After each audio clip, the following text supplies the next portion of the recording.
চুল কাটলে 1 পয়সা, চুলদারি 2 পয়সা, একসাথে 2 করলে ফেসিয়াল বিনামূল্যে। আজ মনে হয় দিনটাই শালা খারাপ যাবে। কার মুখ দেখে যে আজ উঠেছিলাম কে জানে। সকাল সকাল একটা খদ্দেরও পেলাম না। না, ওই পুপাড়ায় গিয়ে একবার দেখি। চুল কাটলে 1 পয়সা, চুলদারি 2 পয়সা, একসাথে 2 করলে ফেসিয়াল বিনামূল্যে।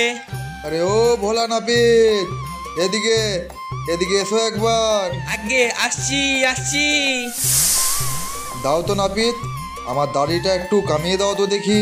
হ্যাঁ হ্যাঁ, এক্ষুনি দিচ্ছি। আগেই বলে দিচ্ছি বাপু, পয়সা কিন্তু এখন দিতে পারবো নি। একেই সকাল থেকে বউনি বাটা নেই, তারপর আবার বাকি। তাহলে বাপু আমার দ্বারা আর হলো না। শালা সকাল সকাল যাত্রাটা খারাপ করে দিল। দেখি কপালে আর কি কি আছে। চুল কাটলে 1 পয়সা, চুলদারি 2 পয়সা, একসাথে 2 করলে ফেসিয়াল বিনামূল্যে। কি ভোলা নাপিত, তুমিও আবার ফেসিয়াল করছো নাকি?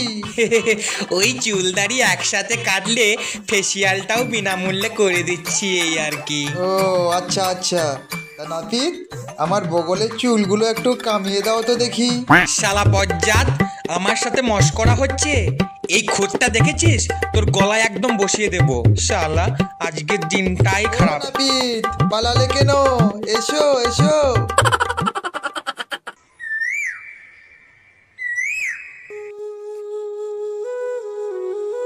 না, এই গাঁয়ে থাকলে আমার নাপিতগিরি একেবারে লাটে উঠে যাবে। এই গাঁয়ে আর থাকলে চলবে না। তার থেকে বরং মিহিরপুর গাঁয়ে একবার গিয়ে দেখি। কি হে ভোলা নাপিত, এই ভরপুর দুপুর বেলায় কোথায় যাচ্ছ? আর যাচ্ছি। এই গাঁয়ে থাকলে শালা বউ ছেলে নিয়ে না খেতে পেয়ে মরতে হবে। কেন, এখানে তোমার নাপিতগিরি আর চলছে না নাকি? আগে চলছে না বলেই তো মিহিরপুরে যাচ্ছি। সে কি নাপিত, তোমার মাথা খারাপ হলো নাকি? জানো তো, ওই মিহিরপুর যাবার আগে 7 দিঘির জঙ্গল বের হতে হয়, আর ওই জঙ্গলে কোনো মানুষ যায় না। কপালে যা আছে তাই হবে, অত শত ভেবে কোনো লাভ নাই। যা ভালো মনে করো, কে শোনে কার কথা। শালা বুক ফুলিয়ে চলে তো এলুম, কিন্তু গাটা যে ছমছম করছে। এদিকে বাড়ি ফিরে গেলেও বউয়ের ঝাঁটার বাড়ি খেতে হবে। না না, তার থেকে ভালো যা হবে দেখা যাবে। আজ কতদিন হলো এই জঙ্গলে কোনো মানুষ আসে না। ছাগল ভেড়া খেয়ে খেয়ে শরীরটা কেমন ম্যাশ ম্যাশ করছে। যাই উপরে গিয়ে দেখি এদিকে কোনো মানুষ আসে নাকি। ওরে বাবারে, এত গভীর জঙ্গল, এখান থেকে বেঁচে ফিরলেই পাপের নাম।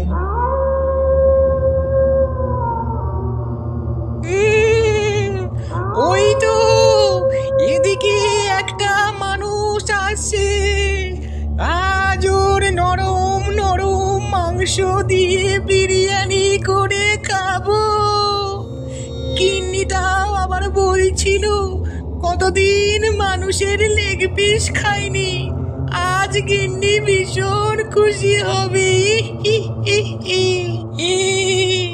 কোথায় যাচ্ছিস ভোলা? কে কে কে আমার নাম ধরে ডাকলো?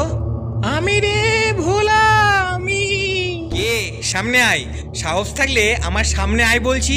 এই দেখ। ওরে বাবা, এ তো ভূত। আজ আর আমার রক্ষে নেই, বাঁচাও ঠাকুর বাঁচাও। কি রে ভোলা, ভয় পেলি নাকি? বেটা ভূত, আজ দেখ তোকে আমি কিভাবে জব্দ করি। কি রে, কি এত ভাবছিস? এবার তো তুই আমার পেটে যাবি। বেটা ভূত, তুই কিনা আমাকে খাবি? কিরে ভোলা, তুই হাসছিস কেন রে? হাসছি কি আর আমি এমনি এমনি। আজ আমার কতদিনের স্বপ্ন আর পরিশ্রমের অবসান ঘটতে যাচ্ছে। হেয়ালি তোর পকেটে রাখ, আর পেটে যাওয়ার আগে পরিষ্কার করে বল। আমাদের রাজামশাই ঘোষণা করেছেন যে 101টা ভূত ধরে আনতে পারবে তাকেই শ্রেষ্ঠ বলবান বলে ঘোষণা করা হবে, এবং তাকে অর্ধেক রাজ্য ও রাজকন্যাও দেওয়া হবে।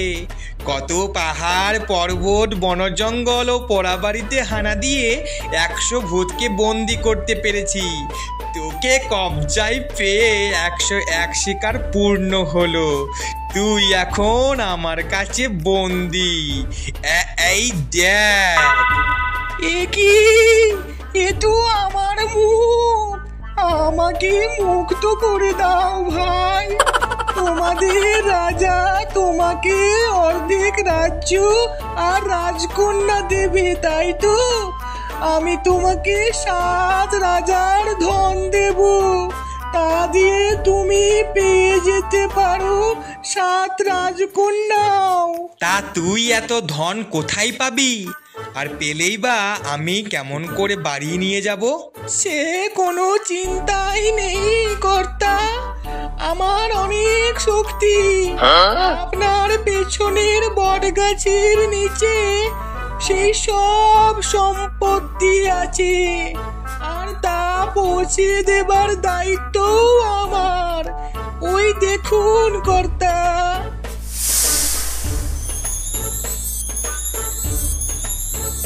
তাহলে কর্তা, আপনার পায়ে পড়ি, এবার আমাকে মুক্ত করে দিন কর্তা। বেশ, তবে যা, তোকে আমি ছেড়ে দিলাম।